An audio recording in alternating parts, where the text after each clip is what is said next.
Flipkart ಅಮೆಝಾನಲ್ಲಿ sale ಮಾಡೋಕ್ಕೆ current account compulsory ಬೇಕಾ? ಇಲ್ಲ, ಕಂಪಲ್ಸರಿ ಏನಿಲ್ಲ. ನೀವು ನಿಮ್ಮದು ಪರ್ಸ್ನಲ್ ಅಕೌಂಟ್ ಯೂಸ್ ಮಾಡಿಕೊಂಡು ನೀವು ಬಿಸ್ನೆಸ್ ಮಾಡ್ಬೋದು. ಬಟ್ ಕರೆಂಟ್ ಅಕೌಂಟ್ ತೊಗೊಂಡ್ರೆ ಬೆಟರು.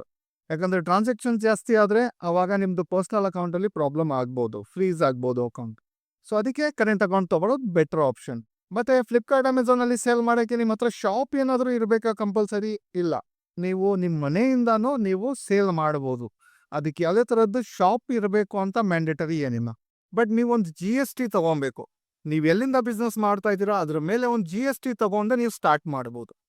ಸೊ ನೀವೇನಾದರೂ GST ರಿಜಿಸ್ಟ್ರೇಷನ್ ಮಾಡಬೇಕಂದ್ರೆ ನಂಬರ್ ಕೊಟ್ಟಿದ್ದೀನಿ, ಅಲ್ಲಿ ಕಾಲ್ ಮಾಡಿ ನೀವು ಡೀಟೇಲ್ಸ್ ತೊಗೊಬೋದು, ನಿಮ್ಮದು GST ಮಾಡಿಸ್ಕೊಬೋದು. ಇವಾಗ ನ್ಯೂ ಇಯರ್ ಆಫರ್ ನಡೀತಾ ಇದೆ, ನಾವು 600 ರೂಪಾಯಿಗೆ ಅಲ್ಲಿ GST ರಿಜಿಸ್ಟ್ರೇಷನ್ ಮಾಡಿ ಕೊಡ್ತಾ ಇದ್ದೀವಿ. ಓಕೆ, ಮತ್ತು ನಿಮಗೆ 24 hours ಒಳಗಡೆ ನಿಮಗೆ ಸರ್ಟಿಫಿಕೇಟ್ ಸಿಗತ್ತೆ. ಸೊ ಮಾಡಿಸ್ಬೇಕಂದ್ರೆ ನಂಬರ್ ಕಾಲ್ ಮಾಡಿ ನೀವು ಡೀಟೇಲ್ಸ್ ತಗೊಳ್ಳಿ.